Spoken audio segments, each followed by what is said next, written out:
आज हमारे साथ भारत की वेल रिनाउंड वास्तु शास्त्री और न्यूमरोलॉजिस्ट संध्या मेहता जी हैं। आज हम उनकी लाइफ की जर्नी डिस्कस करेंगे और कुछ बड़े achievements and no doubt some national interest के टॉपिक्स भी डिस्कस करेंगे। 4 जून को जो होने वाला है वो आज हम इस अप्रैल मंथ में ही हम जानेंगे संध्या मेहता जी से। Welcome to my show. Thank you for having me here. First of all आपकी जर्नी अभी तक की जो लाइफ रही है चाइल्डहुड से लेके अभी तक, जस्ट वन लाइनर में अगर आप बताएंगे कि कैसी रही अभी तक। मैं बताऊं तो मैं एक छोटे से टाउन में मेरा जन्म हुआ था, गुजरात में, दाहोद में, जहाँ I was born and brought up there and I studied in St. Stephen High School. फिर वहाँ से मैं अपना कॉलेज भी उधर किया, BSc किया नवजीवन कॉलेज में. Then I shifted to Ahmedabad, did my B.Ed. थोड़ा बीच में मैंने 2 साल लॉ का भी कर लिया, देन कंप्यूटर साइंस किया सेंट जेवियर से, and after that got married. वो हो गया शादी होने के बाद. Then I started as a housewife थी पहले, क्योंकि मेरे बच्चे जल्दी हो गए थे, तो मैंने I wanted to take care of them first. फिर मुझे ऐसा लगा कि this is not my life, मुझे कुछ तो करना है और मेरी लाइफ में कुछ मुझे अचीवमेंट चाहिए, सेटिस्फेक्शन चाहिए, एंड जिस तरीके से मैं लाइफ जीना चाहती हूँ एज पर माई नंबर्स. अभी अगर वो नंबर से भी आता है तो मुझे वो अंदर से एक आवाज़ आती थी कि I want fame, name, power, identity, and ऐसा कुछ करके जाऊँ कि इस जन्म में लोग मुझे याद करें एंड मैं लोगों के लिए कुछ काम आ सकूँ. So what I did, I started finding for my self वो मेडिटेशन, एंड कुछ गॉड गिफ्टेड पावर मेरे पास में था, जो मुझे ऐसा लग रहा था कि ये पावर जो मुझे मिला है दैट इज ऑल. मैं सबको बताती हूँ, आई ऑलवेज टेल पीपल. तो वो जो पावर था उसने मुझे हेल्प किया.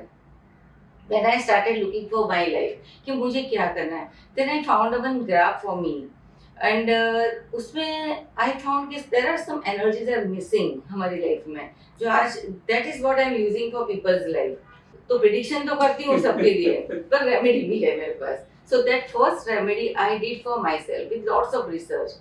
लॉट्स ऑफ लाइक मैं कहीं पढ़ी नहीं हूँ मेरे लाइफ तो अपने नॉलेज का पहला इस्तेमाल आपने खुद पे किया. तो I am the first result. That's why I am so confident. I tell people like people they believe me like anything because I have that confidence कि अगर मुझे मिला है तो आपको मिलेगा.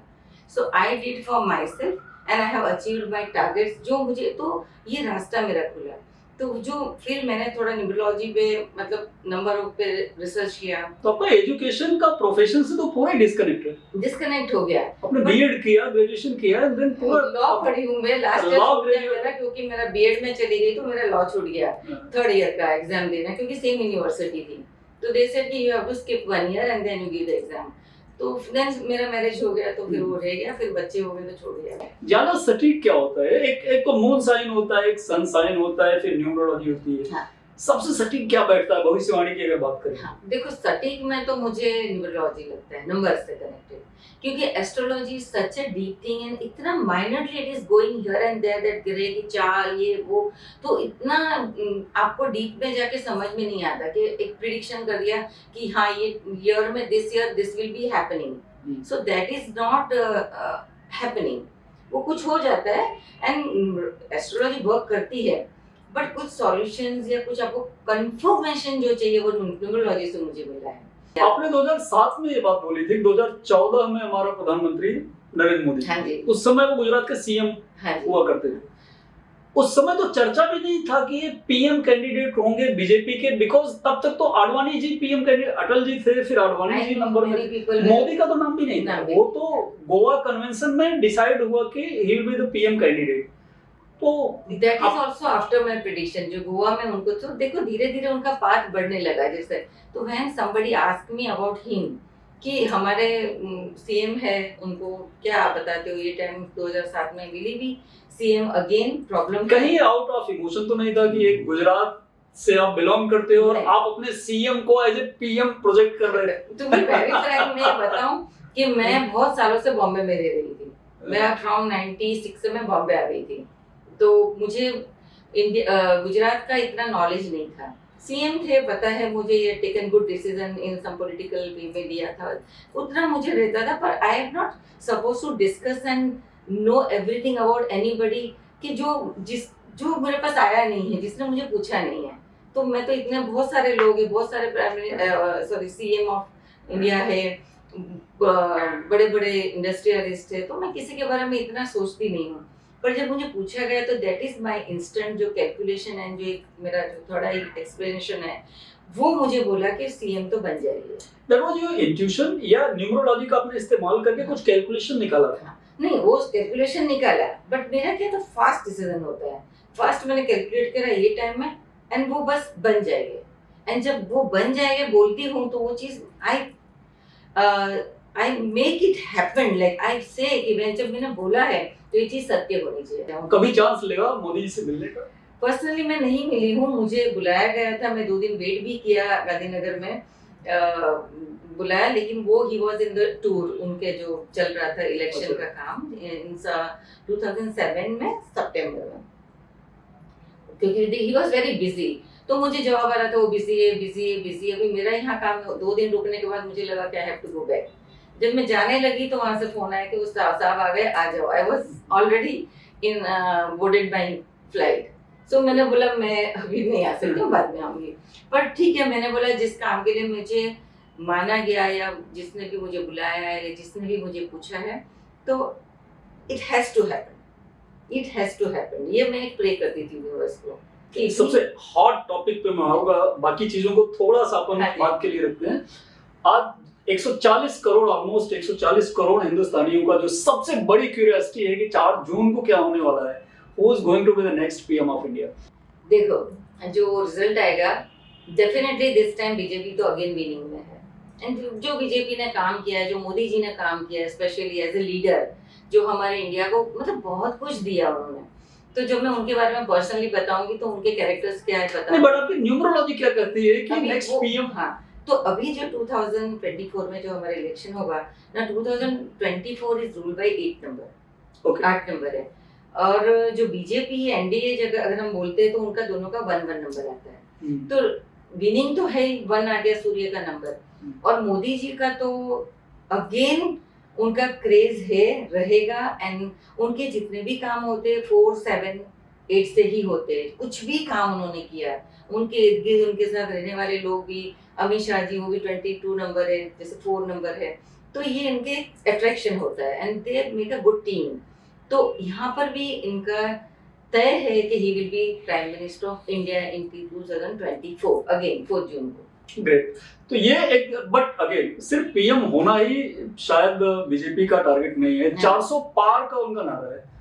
हाँ, वो 400 पार बोल रहे हैं। उसकी क्या पॉसिबिलिटी बन रही है as per numerology? As per my calculation 400 पार बोल रहे हैं। बट ये साल क्या होता है कि थोड़ा 8 का कॉम्बिनेशन है एंड ये साल जो है 8 नंबर का बैठा हुआ है।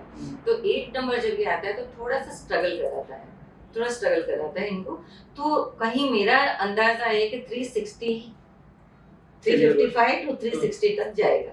मतलब वो 370 वाला जो बेसिक टारगेट है वो भी नहीं होगा, ऐसा आप बोल रहे हो? ये दिख रहा है, पर अगर ये थोड़ा और मेहनत कर ले, अभी टाइम है थोड़ी सी, तो और कुछ कर ले तो मिरेकल कैन हैपन। हम लोग की सबकी दुआ है, प्रे है कि वो 370 तक पहुंच जाए, जो हाँ हमारा टारगेट हो जाए। न्यूमरोलॉजी क्या बता रहे हैं? 350 टू 360 की रेंज। हाँ। तो मतलब 2 एम है, BJP solo 370 and with NDA 400 पार। हाँ, तो वो दोनों ही अचीव नहीं होते हुए दिख रहे हैं as per numerology, just for my clarification. तो यहाँ थोड़ी सी कुछ गठबंधन, कुछ थोड़ा सा सरकार तो तब भी बन रही है। तो सरकार तो बनेगी, सरकार तो 110% बनने वाली है। पर थोड़ा सा एक स्ट्रगल, छोटा सा स्ट्रगल आएगा करने के लिए। इजी ना बोलते कि जो सब कुछ हो गया, वो थोड़ा सा मुश्किल दिख रहा है बिकॉज 8 नंबर रूलिंग है। 8 नंबर थोड़ा टेस्टिंग करता है, स्ट्रगल देता है, शनि का नंबर है।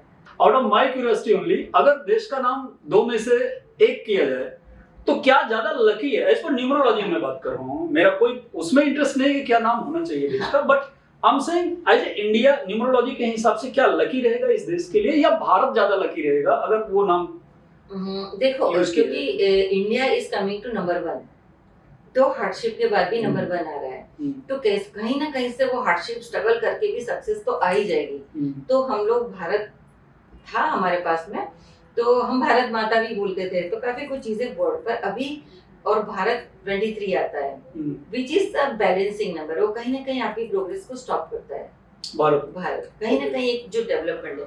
बट 2 और 8 है 1 नंबर है, जो आपको बहुत सारा रिसर्च, एडवांसमेंट, टेक्नोलॉजी एंड उसकी तरफ आगे लेके जाते हैं. And that Modi is also number 8. तो मोदी जी भी 8 नंबर है, तो उन्होंने ये फुलफिल किया आगे. राइट. तो ये जो चीजें होती है तो वो कनेक्ट होती है, वाइब्रेशंस मैच होते हैं. एंड कौन बंदा कैसा रोल कर रहा है, कैसा नंबर है उनका. And he is also connected with number 5 total में. मोदी जी का हम अगर टोटल करते तो नंबर 5 आता है. 5 is again connected with business, communications, planning, salesmanship. आज आप देखो उनकी सेल्समैनशिप, उनकी बात, ही इज लाइक स्वे द ऑडियंस. कहीं पे भी चले जाते हैं. एंड टूर्स एंड ट्रैवल्स पूरे वर्ल्ड में लिखा हुआ है उनके पास में. लीडरशिप क्वालिटी है 1 नंबर. तभी वो रोरिंग लायन है. And very discipline. वो सोते नहीं है, वर्कोहॉलिक है. रात को वैसे भी उनको नींद नहीं आनी, बिकॉज उनका 5 नंबर आता है टोटल में. तो is totally workaholic. Planning planning planning planning कि मुझे जो टाइम मिला है मुझे इसका यूटिलाइज करना है. एज पर न्यूमरोलॉजी आपको क्या लगता है डेवलप्ड कंट्री बनने के लिए, विकसित भारत बनने के लिए 47 तक सच में हम विकसित भारत बनने जा रहे हैं, डेवलप्ड कंट्री में आ जाएंगे? 100% आ जाएंगे. क्योंकि जब हम अभी से वो स्टेप को लेना शुरू कर दिया है विद अ ग्रेट लीडर्स, उनकी गाइडेंस के साथ में, उनके जो उनका ब्रॉड व्यू है, तो एक बेस तो बना लिया. हमको अगेन एक जैसे चाणक्य थे पहले, हमारे पास में अशोका आ गए, हमारे पास में जो लीडर उन्होंने आगे बढ़ाया था. तो अभी यहाँ से शुरू हुआ है. And of course we are, अभी हम डेमोक्रेटिक कंट्री में है, तो वे चीज, this is going to happen. ये धीरे धीरे बढ़ता जाएगा, पीछे नहीं जाएगा. इंडिया पीछे नहीं जाएगा. एंड 2047 में तो हमारे 100 इयर्स पूरे होने हैं. तो 100 इयर्स पूरा होगा हमारी आज़ादी को, हमको जो मिला था हमारे इंडिपेंडेंस. तो दैट इज अगेन 100 ईयर में हम लोग 100% ये चीज अचीव करेंगे. एक और भी टॉपिक जो विश्व गुरु बनने का है. डेवलप कंट्री होना एक अलग चीज है, बट विश्व गुरु होना, पूरे विश्व का गुरु होना, वर्ल्ड लीडर होना, that is another thing. Once upon a time अगर हम एंशिएंट इंडिया की बात करें, 8000, 10000, 2000, 3000 साल पहले की बात करें, तो वैदिक एरा था. हम लोग बहुत ज्यादा पढ़े लिखे थे. हमारे पास तक्षशिला और नालंदा यूनिवर्सिटी हुआ करती थी. एजुकेशन लेवल हिंदुस्तान का बहुत बड़े लेवल का हुआ करता था. इवन दुनिया पढ़ने आती थी हमारे तक्षशिला में, हमारे नालंदा में. अभी मैं कुछ आर्टिकल देख रहा था कि the oldest universities of the world, उसमें मुझे तक्षशिला और नालंदा का नाम नहीं दिखा. अनफॉर्चुनेटली क्यों नहीं दिखा मुझे पता नहीं. कौन न्यूज फीड कर रहा है, क्या कर रहा है, वो सब मुझे पता नहीं है. बट ये जो विश्व गुरु का एक कॉन्सेप्ट है, ये सिर्फ एक पॉलिटिकल टर्मिनोलॉजी है. एक इलेक्शन विनिंग के लिए ये सारे वर्ड छोड़े जा रहे हैं मार्केट में, या सच में इसके पीछे कुछ बहुत बड़ा लॉजिक है, बहुत बड़ी बात है कि हम विश्व गुरु सच में बन सकते हैं? नहीं, देखो, ये this is not only for political. आपको जो एक विन करना है और आपको उसको सक्सेस लेके आगे पार्टी लीडर बन के कुछ करना है या रूल करना है. ये हमारा भारत का जो पुरानी संस्कृति है, बहुत सालों, मतलब हजारों साल पुरानी, जो हम लोग एकदम फॉरवर्ड थे. आपने बोला जैसे तक्षशिला, नालंदा यूनिवर्सिटी, बाहर से लोग हमारे पास पढ़ने आते थे. सो नाउ हमारे जो व्यूज है, हमारा जो लोग है, वो हमारी धरोहर को उठाना चाहता है. एंड डेफिनेटली हमारे जो यंगस्टर्स भी है, अभी बीच में थोड़ा हो गया था कि फॉरेन इसका ये करो, ऐसा अडॉप्ट करना है, ऐसा, पर ये सब थोड़े टाइम के लिए है. वापस they will back to our own roots की तरफ जाएंगे एंड वो चीजों को लाने की कोशिश करेंगे जो हमारी विद्या थी. निकालेंगे लोग पुराने शास्त्र, पुराना एजुकेशन, पुरानी यूनिवर्सिटी का पूरा कैलकुलेशन सब निकालेंगे. एंड जो लोग बाहर भी यूज कर रहे हैं चीजों को, हमारे जो they are using after learning from India, यहाँ से सीख के गए, तो वो लोगों को हमारी जरूरत पड़ेगी फिर से.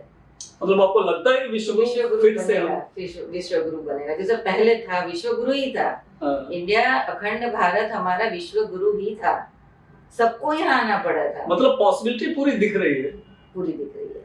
बस हमें थोड़ा सा और ट्रेन करना चाहिए हमारे हर फील्ड में कि ये धरोहर को संभालो. जो हम लोग पीछे जा रहे थे, जो हम वेस्टर्नाइजेशन भी स्टार्ट, पुरानी विरासत को संभालेंगे तो ही आगे बढ़े. उसके साथ जो क्या मैच है, you have to be advance also. Bullet train आई है तो लानी है बुलेट ट्रेन. हम वो स्टीम इंजन में भी can't go down today, right? वो गया टाइम. तो बुलेट ट्रेन के साथ में आई है, बट बुलेट ट्रेन को कैसे यूज करना, पर उसके लिए हमारी जो थिंकिंग है, तो बच्चों को वैदिक स्कूल में भेजो, वैदिक स्कूल बनाना शुरू करो एजुकेशन के लिए, तो देन वो कंटिन्यू हो जाएगा। एज पर भगवत गीता, जो भगवान कृष्ण की डायरेक्ट आवाज मानी जाती है हमारे, हाँ। भगवत गीता सिर्फ कर्म में बिलीव करना सिखाती है। जितना तक मुझे समझ में आया पढ़ने के बाद, कर्मण्येवाधिकारस्ते मा फलेषु कदाचन, जो उसका वो पंचलाइन वही है कि हम कर्म ही करते रहे, फल की चिंता, हमें फल का सोचना भी नहीं है। कर्म को प्रधानता देने वाला हमारा भगवत गीता जो हमारे सनातन का है, उसके बावजूद भी एक लक फैक्टर होता है, भाग्य। जो हमारे न्यूमरोलॉजिस्ट, एस्ट्रोलॉजिस्ट से अगर मिलो, किसी एस्ट्रोलॉजर से अगर मिलो, तो ऐसे लगता है यार कि कर्म नहीं भाई, भाग्य ही सब कुछ होता है। जब मेरा ग्रह ही खराब है तो हमारा कर्म कितना भी। तो ये जो एक असमंजस की स्थिति है ना, एक आम आदमी परेशान हो जाता है यार कि अगर मैं कर्म को प्रधानता भी दूं और मेरा लक ही साथ नहीं है, अगर मैंने शनि की शांति नहीं कराई, ये नहीं, राहु को नहीं ठीक किया, ये नहीं किया, तो फिर ये जो असमंजस की स्थिति एक आम आदमी में है, इसको कहां तक आप मानते हैं कि कर्म ही प्रधानता रखना चाहिए या भाग्य का भी कोई रोल है? देखो, हम जो जन्म लेते हैं तो after like it is the past birth कर्मों के हिसाब से, और बर्थ होते जाते हैं, तो over the period of the times आपको कुछ लेके आते हो एनर्जी, राइट? वो एनर्जी के हिसाब से आप काम करते हो, हार्ड वर्क करते हो, मेहनत करते हो, आप सब कुछ मतलब अपना effort, और आपको करना पड़ता है as per your date of birth, जो नंबर आपके पर रूल कर रहा है। सो आपको कर्म तो करना है, और यहाँ के जो कर्म करना है वो कर्म पूरा करना पड़ेगा आपको। तो कभी कभी हम बोलते हैं कि 8 नंबर वालों को ज्यादा हार्ड वर्क करना पड़ता है, पर उनको रिजल्ट लेट मिलता है। हमारे मोदी जी का देखिए, he work very hard from the childhood, work very hard from the childhood, and जहाँ भी उन्होंने, जैसा आप सब उनकी स्टोरी जानते हैं, पर उनको मिला तो शनि ने बहुत दिया, तो कर्म किया तो मिला। पर कर्म के साथ साथ हमारा भाग्य भी कहीं साथ देना चाहिए हमको थोड़ा, तो भाग्य भी चाहिए, क्योंकि भाग्य बिना भी हमारे कर्म अधूरे रह जाते हैं और वो मिलता नहीं है पूरा फल। क्योंकि बहुत लोग मेरे पास में आते हैं कि हमने इतनी मेहनत की है, इतना काम किया, इतना हार्डवर्क कर रहे हैं। इवन नॉट ओनली मैं शनि और राहु या केतु के बारे में बोल रही हूँ, 7, 4, 8 number, but I am talking about 1 number, 9 number जो मंगल का नंबर है, जो 1 नंबर सूर्य का नंबर है। Now they have to be a successful person in their life. Then why they are not getting that fame, name, power? Why they are working like that, like पूरी जिंदगी उनकी जा रही। जब वो मेरे पास में आते हैं तब मैं उनको बोलती हूँ कि आपको आपका भाग्य को डेवलप करना पड़ेगा, राइट? खाली कर्म करते जाओगे तो नहीं होगा। सो आई डेवलप माई भाग्य, कि भाग्य मेरा साथ दे रहा है, मैं कर्म कर रही हूँ, उसमें मुझे फल मिल रहा है। तो दैट इज सम टेक्निक भी है उसकी। ग्रेट। चलिए, हम बॉलीवुड शहर में बैठे हैं, मुंबई में बैठे हुए, और बहुत तमाम सेलिब्रिटीज के भी भविष्यवाणियां की हैं, उनके भी न्यूमरोलॉजी अपने बताए हैं, उनके भी नाम की स्पेलिंग्स चेंज करवाई हैं, इंक्लूडिंग योरसेल्फ अपने खुद के भी नाम की स्पेलिंग्स चेंज किए हैं। संध्या में आई यूज किया है, मेहता में $H यूज किया हुआ है, ऑल दैट।